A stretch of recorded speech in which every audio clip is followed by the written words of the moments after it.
Shalom, jumpa lansia dipo terkasih. Perjumpaan kita adalah di dalam nama Allah Bapa, Anak, dan Roh Kudus. Amin. Pujian dalam seruling.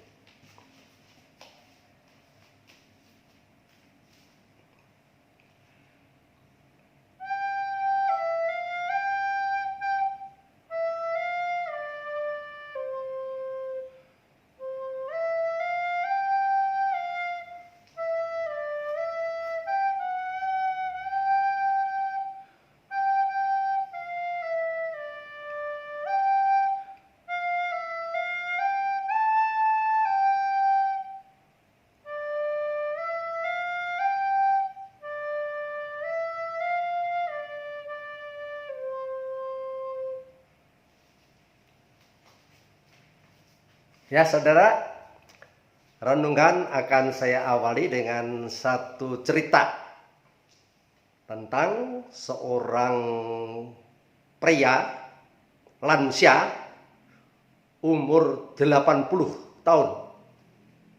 Dia menyombongkan kekuatan fisiknya di depan banyak orang. Dia bilang bahwa 30 tahun yang lalu dan sekarang sama kuatnya. Kekuatanku tidak berubah. Wah, enggak mungkin ya.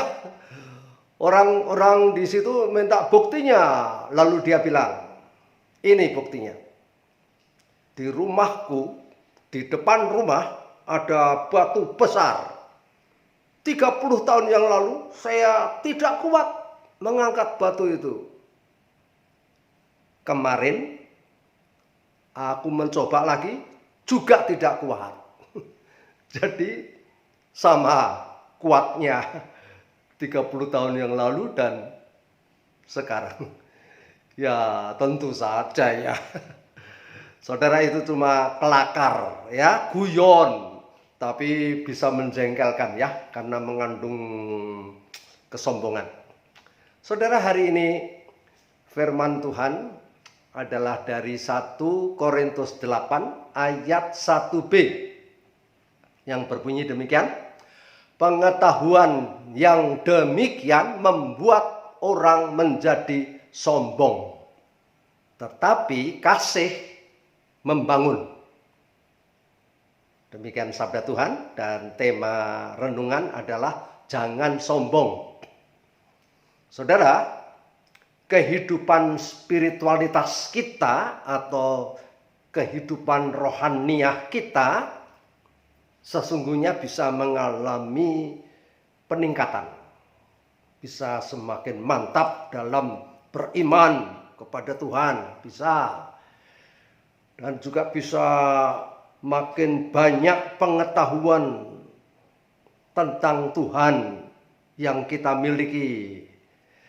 Atau perilaku kita juga kelihatannya semakin baik. Wah, jadi semua bisa serba meningkat. Tetapi awas, jangan lalu kita jatuh ke dalam dosa kesombongan. Tuhan paling tidak menyukai.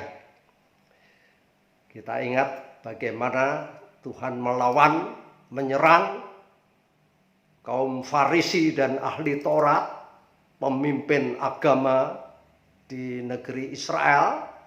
Mereka itu menyombongkan dirinya, menyombongkan kesuciannya, dan menganggap orang lain rendah. Tuhan Yesus tidak senang kepada sikap yang sedemikian itu. Sombong itu bagaimana, saudara? Sombong itu merendahkan orang lain dan meninggikan diri sendiri. Itu prinsipnya, ya. Sedangkan Tuhan Yesus menghendaki kita mengasihi. Mengasihi itu membangun menurut Tuhan. Kasih yang membangun itu ditandai dengan rendah hati. Kasih itu rendah hati. Tidak ada orang hidup dalam kasih tapi sombong, tidak ada. Orang yang hidup dalam kasih mesti rendah hati. Merendah di depan orang banyak, dalam keluarga, dan memberi dorongan kepada orang-orang lain. Membangun, menghibur, memberi semangat, ya, memberi petunjuk-petunjuk supaya ada kemajuan-kemajuan yang dialami oleh orang lain, ya. Kasih itu tidak egois, tetapi fokus kepada orang lain. Tidak egois, tidak fokus pada diri sendiri, tapi memikirkan kepentingan orang lain. Itulah kasih.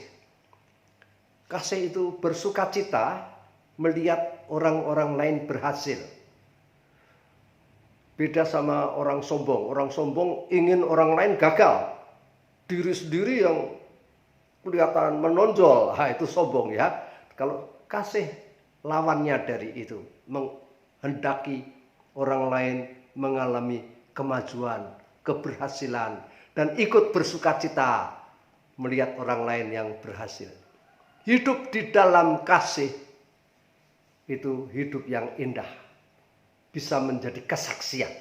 Kesaksian yang nyata. Itu yang diperlukan oleh orang-orang zaman sekarang. Bukan kepandaian mengabarkan Injil dengan kata-kata yang hebat. Bukan. Tapi dengan keteladanan. Dengan sikap hidup yang penuh cinta kasih. Tidak membeda-bedakan. Nah, itu yang sangat diharapkan oleh banyak orang. Melayani sesama manusia dalam segala bidang kehidupan.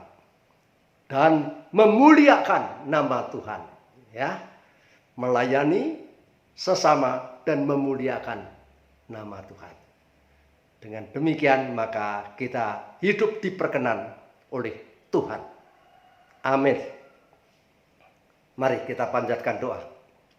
Ya Tuhan, tolonglah supaya kami semuanya hidup dalam kasih yang membangun. Dijauhkan kami ya Tuhan dari sikap dan hati yang sombong. Biarlah gereja Tuhan, GKI Diponegoro dan gereja-gereja yang lain dapat memancarkan terang kasih Yesus Kristus di tengah masyarakat. Kami berdoa untuk lansia Diponegoro Magelang supaya hidup kuat, sehat, dan menjadi saksi-saksi Tuhan di tengah keluarga dan di tengah masyarakat. Terima kasih Tuhan, dengarlah doa kami dalam nama Tuhan Yesus Kristus, Juru Selamat dan Gembala kami yang baik. Amin.